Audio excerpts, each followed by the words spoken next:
Salam, hər vaxtınız xeyir olsun. Mən Feyz Akademi Liseyi üzrə Riyaziyyat və Məntiq müəllimi Aysel Əhmədova. Bu gün sizlərlə məntiq sınağının suallarının həllinə baxacağıq. İlk sualımız bizim ibarətdir ardıcıllıq mövzusundan. Deyir ki, 4, 16, 8, 64, 32, 1024 ardıcıllığında növbəti hədd hansı olmalıdır? Biz baxmalıyıq ki, ardıcıllıq hansı, məsələn, vurma mı, yoxsa toplama mı, yoxsa nəyisə vurub bölmə şəklində mi gedir, onu tapmalıyıq. Görürük 4, 16 olubsa, 4-ü 4-ə vurublar 16. 16-yı 2-yə bölüblər 8. 8-i 8-ə vurublar 64, 64-ü 2-yə bölüblər 32. 32-yə 32-yə vurublar 1024. İndi 1024 ardıcıllıq necədir? Dədə özünə vurub 2-yə bölmə. İndi 32 32-yə vurdu, amma indi 2-yə bölməliyik də. 1024-ü də bölürük 2-yə, 500 neçə eləyəcək? 12. Cavab alınır A variantı. Sonra ikinci sual. 2, 4, 6, 8, 2, 4, 6, 8, 2, 4, 6, 8 şəklində ardıcıllığında ilk 22 ədədin cəmini tapın deyir. Mən bilirəm ki, ardıcıllıq 2, 4, 6, 8, 2, 6, 8, 2, 4, 6, 8 formasında. Yəni, bir etaplı mənim sualım, yəni 4 rəqəmdən ibarətdir və görürsünüz ki, təkrarlanır. Deməli, bu deyir ki, 22-ci ədəd. Mən 22-yi bölürəm 4-ə, görürəm 5 dənə ardıcıllıq olmalıdır. Yəni, 5 dənə 2, 4, 6, 8. Yəni, bunun cəmini tapmaq üçün elə 2, 4, 6, 8-in cəmi 20 eləyir. 20-yi 5-ə vururam, 100. Nağdı bir 100-üm var cəm olaraq. Bir də 22, ikisini də tapmalıyam. 2 dənə də ardıcıllıqda 2, 4 gələcək də. Onların da cəmi 6-dır. 100-ün də üzərinə 6-yı gəlirəm, edir 106. Yəni, cavab oldu bu variantı. Sonra keçirik digər sualımıza. Digər sualımız isə bizim olacaq 23 və 24-cü suallar. Deməli, deyir ki, Sadiqin 10 ədəd ördəyi var və bu ördəklərin 5-i hər gün yumurta verir, digər 5-i isə hər 2 gündən bir yumurta verir. Sadiq 10 gün ərzində 10 ördəkdən nə qədər yumurta götürər? Biz bilirik ki, 5-i hər gün ördək yumurta verirsə, 10 gün içində nağdı bizim 5 vurulsun 10. 50 yumurtamız nə var? Var. Bu bizim var. 5-i isə 2 gündən bir.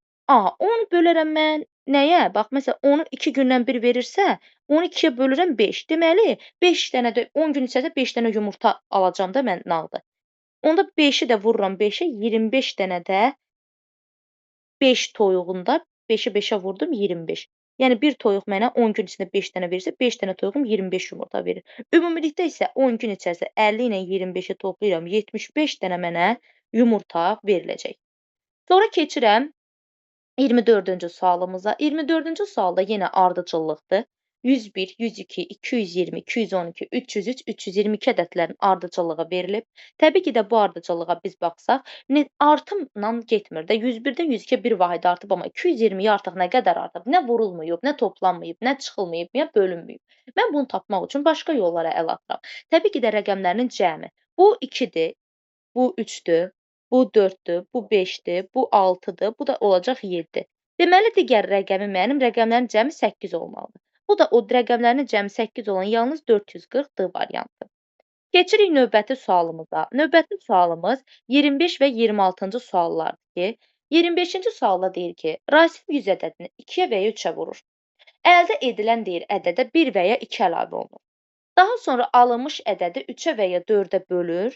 Yekun nəticədə aldıq ədəd natural ədəd olur. Bu ədədi tapın. Burada 2 etaplıdır. Ya 2-yə vurmalıdır, ya 3-ə vurmalıdır. Onun ikisini də apara bilməz axı. Mən birinci 2-yə vurma ilə hesablayım. 100-ü 2-yə vuranda 200, üzərinə 1 gələndə 201.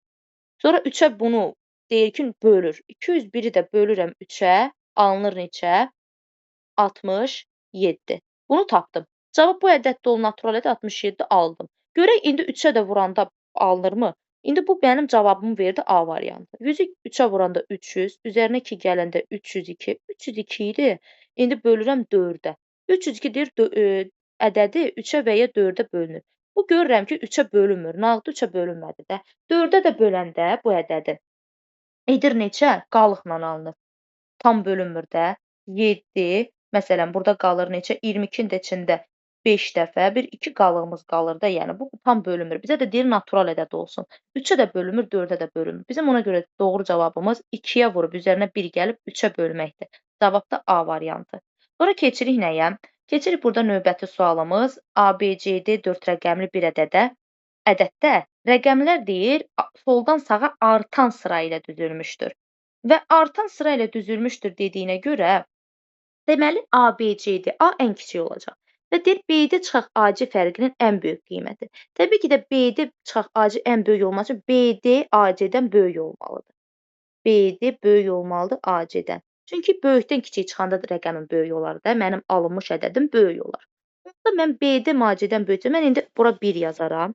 İndi B böyük olmalıdır axı həm A-dan, həm C-dən. Bura 7 yazaram, 8 yazaram, 9. Həm də artan sırayla dediyinə görə bu şəkildə. İndi BC 70, burada BD 79, AC də olacaq 18. Bunu da çıxanda eləyəcək 81. Cavab da oldu D variantı. Keçirik növbəti sualımıza.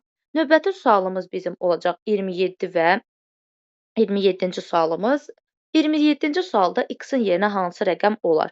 Biz baxırıq x eyni ədədlər toplanır, y və z alınır burada. Burada z alınırsa, biz bilməliyik nəyi? Burada görürük ki, 2 rəqəmdən eynidir, bir də 2 rəqəmdir, burada da tək rəqəmdir. Bunları toplayanda 3 rəqəm alınır da.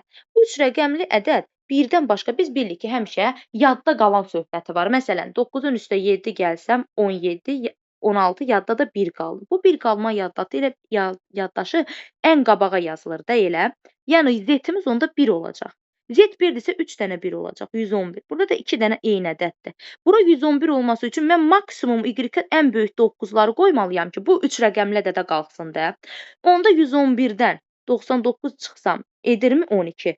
2x-im 12-dirsə, deməli x-im 6 imiş də. 2 dənə də axı. Deməli x-i soruşur, o da 6. Keçirik növbəti sualımıza. Növbəti sualımız 28 və 29-dur. 28 və 29-cu suala baxsaq, bir sinifdə 14 qız və 12 oğlan var. Yəni bir sinifdə ümumi 26 uşaq var. Və deyir ki, bu sinifin yarısı gəzintiyə gedirsə, gəzintiyə gedən qız uşaqların sayı, uşağın yarısı 13 olacaq. Ən az deyir ki, qız uşağı. Biz bilirik ki, 12 oğlan var da, nağdı 13-dən 12 çıxıram, bir dənə qız qalır. Elə bir dənəsi də qız imiş. Ən az da elə D variantı.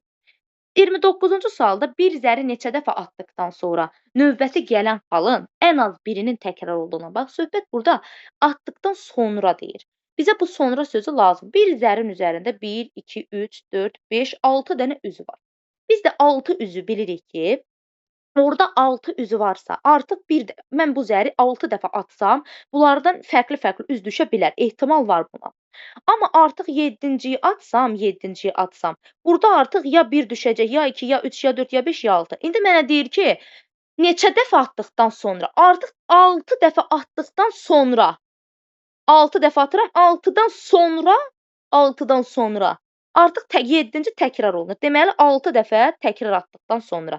Siz ola bilər ki, 7 götürmüsünüz. 7 yox. 7-ci. Burada 7-ciyi atanda təkrar düşür. Amma sizə demir ki, neçənciyi atandan sonra təkrar düşür. Sizə deyir ki, neçə dəfə atdıqdan sonra. Sizə sonrasını deyirsə 6-yı götürürsünüz. Qurtardı, getdi. Sonra yazırıq ən sonuncu sualımız, 30-cu sualımız. Deyir ki, 4 səbətdə sırasıyla 1, 4, 6 və 9 alma var. Bütün səbətlərdə bərabər sayda alma olması üçün almaların yerini ən az neçə dəfə dəyişmək lazımdır. Biz bilirik ki, az dediyinə görə biz elə formada dəyişməliyik ki, onlar arasında cüt sayda fərq olsun ki, mən onların yerini dəyişsəm, onlar arası bərabər qalsın da. Məsələn, 1 ilə 4-ün arası 3-dür fərq. Bu cüt deyil. Deməli, mən 1 ilə 4-ün yerini dəyişə bilmərəm. 1 ilə 6-ın arası 5-dir fərq. Bunun yerini dəyişə bilmərəm. Onda baxıram nəyə? 1 ilə 9-un arasında fərq 8. Deməli, mən 1 ilə 9-un arasındakı dəyişməliyəm ki, 9-dan 1-ə verməliyəm. Bunlar arasındakında fərq 8-dir. Deməli, mən buradan bura 4-ünü verərəm ki, bura olacaq 5, burada olacaq 5. Tutardı, getdi. Yəni, yarısını verirəm. Onda 4 ilə 6 arasında əlaqə 2-dir. Deməli, mən buradan bura 2-nin yarısı 1-ini verərəm. Burada olar 5, burada. Gördünüz, hamısı bərabər oldu. 4 dənə verdim, 1 dənə verdim. Ola bilər, siz 2 götürmüsünüz. Çox böyük səhv edərsiniz. Cavab 2 deyil çünki. Çünki bizdən mən bu 4-ü mən bir dəfəyə verdim. 4-ü bir dəfə verir, bir dəfə verir, bir dəfə verir, bir dəfə verir, bir dəfə verir. 4 bir dənə də 1 yenidən verəndə artıq 5 dəfə hal vermiş olacaq. Ən az 5 dəfə verə biləcək. Çünki siz ola bilər ki, bu 4-ü bir dəfəyə götürürsünüz. O böyük bir səhvdir. Aydındır uşaqlar? Daha sonra bizim sualımız bu qədər. Əziz şagirdlər, ümidvaram ki, məntiq sınağının sualların sizə aydın oldu. Nə başa düşülmədisə, rəy bölmələrində fikirlərinizi yazmağı unutmayın. Oldu uşaqlar, çox sağ olun.